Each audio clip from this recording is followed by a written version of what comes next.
Welcome to Tech Sharmit. In this session, we will discuss another solution for deleting the record from a foreign key table. So, if you remember in our previous session, we discussed the issues that we are not supposed to delete the record from the table if there is a dependency on the parent table. Okay, but now in the last session, we discussed about one of the solution which is using on delete cascade. Now we will use another method to perform the same thing, but this solution is a bit different from that. So for that, I have already created one program. So let me show you that program. So here we will use, instead of on delete cascade, we will use on delete set null. Okay, so set null. So what it will do, it will, instead of deleting the record, it will set that particular value as null. Let me show you that. So for that, you need to firstly declare this constant, which is 00001, that we will use for verifying the query whether it is executed successfully or not. Then we are setting the commitment control option as set star none, and here we are declaring the table. So to create the table, you can execute the SQL create or replace table customers 1, where customer ID is integer type of primary key. Customer name is varchar 50. Okay, so this is the one table, the parent table, where the customer ID will be working as a primary key. Then we are verifying the query, like if it is executed successfully or not. So if SQL state is SQL state underscore valid, then we will print the message table created successfully. If it returns 01567, then we will print the message table created but not journaled. Else we will show the error as SQL state, as well as we will populate the message query ended with an error. So these are the steps that we will perform in every program for after query execution. Okay, but this time when we in previous session we discussed like how to do journaling. Here journaling is also important. So in that case, if the file is journal, then it will print this message. If not, then it will print this message. Okay, so let's see the foreign key table where we are using foreign key. So here we are executing SQL query to create or replace table orders 1, and ID is order ID integer primary, order number varchar 20, and customer ID integer type. Now we are using the foreign key. We are making it as a foreign key. So foreign key is customer ID references. It is taking from customers 1 table with from column ID column. In previous session we used this thing on delete cascade. Now we will slightly change this and we'll make it as all delete set null. Okay, so we just change this thing on delete set null, and then we are again verifying the query whether it is executed properly or not, and accordingly we will print the message, and at last we are setting the INR equals to star on. Now let's save this program and try to compile this. So it is compiled successfully. Now I will call this. So it shows table created but not journaled, table created but not journaled. Okay, so table is created.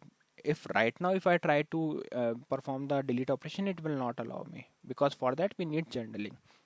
So let me show you how to start the journaling. So for that we need one journal receiver. So let's create it, crt grn rcv, then press F4. Here put your journal receiver name. My name for journal is R1, and library would be Sharmit 1. So okay, it has already existed, because if you remember in our previous session we used that. So let's make it as R2. It is created.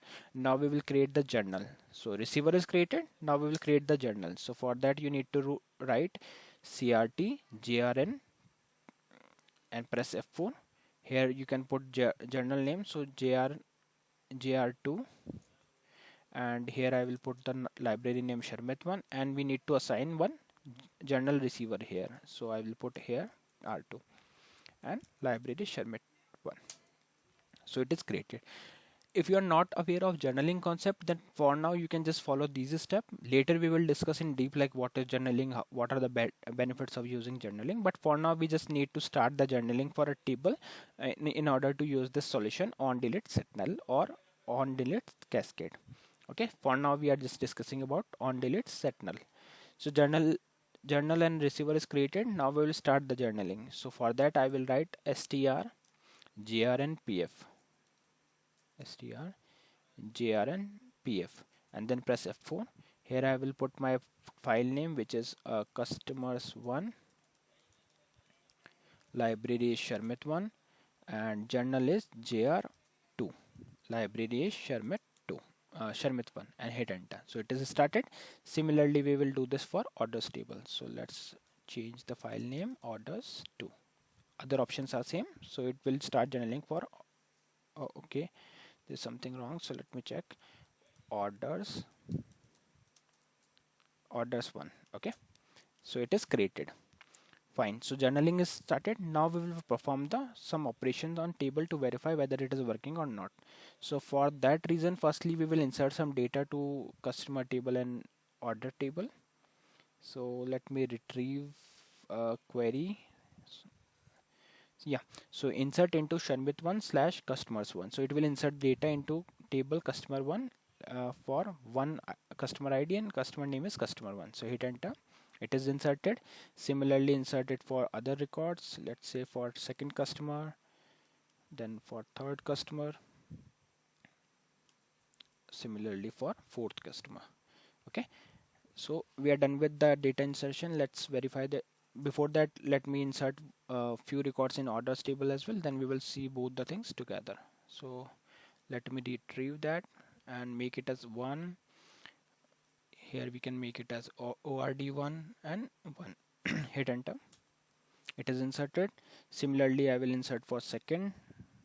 So this is just a sample data. You can insert as per your requirement.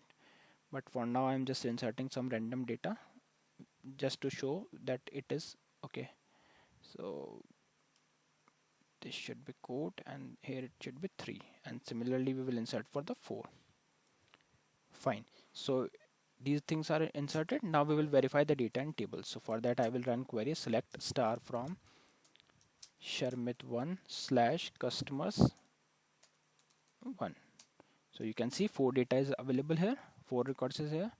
Now similar query we will run for orders table, orders1. Here it is. Okay, so now what we will do, we will delete this customer ID 4 from parent table, and then it will be changed. Let's see how. So for that I will run the query delete from Sharmit1 slash customers 1. Press F4. Here in where field press F4. Okay, something is wrong in the table name customers 1. Press F4 on where, select customer ID, and let me delete the 4th record. So hit enter. So it shows 1 row deleted successfully from customer table. So let's check the data in customer table. Customers 1. So it is deleted, right? But same thing is also deleted from orders table. So let's verify that, but in different way. Orders 1. So you can see 4th record is there, but customer ID is removed and it make it as null. Okay. In previous thing, like in previous session, we were using that set on delete cascade. So what it do, like what it did, it delete that thing, right? Entire record. But here, when you are using on delete set null, it will just replace the key value, the foreign key value with null. So by this we are able to delete the record from the parent table, and in child table the customer ID will get replaced with null. So this is the another solution, and this is very useful. Like let's say we have multiple child table depend on one parent table, so you can simply use the set null and it will automatically set the null value to that particular column, and later you can perform the like you can perform the deletion operation, the updation operation to implement to add the values to this particular position. Okay, there are separate rule for updation also, that also we will cover in upcoming session, but for now we just discuss like how to delete the record from parent table without affect with the dependency of child table. So far we have discussed 2 way. First one is the on delete cascade, which we discussed in last session, and today we discuss about the on delete set null. Okay, so I hope it is clear to all of you. In the next session we will discuss few more things. So thank you for watching Tech Sharmit.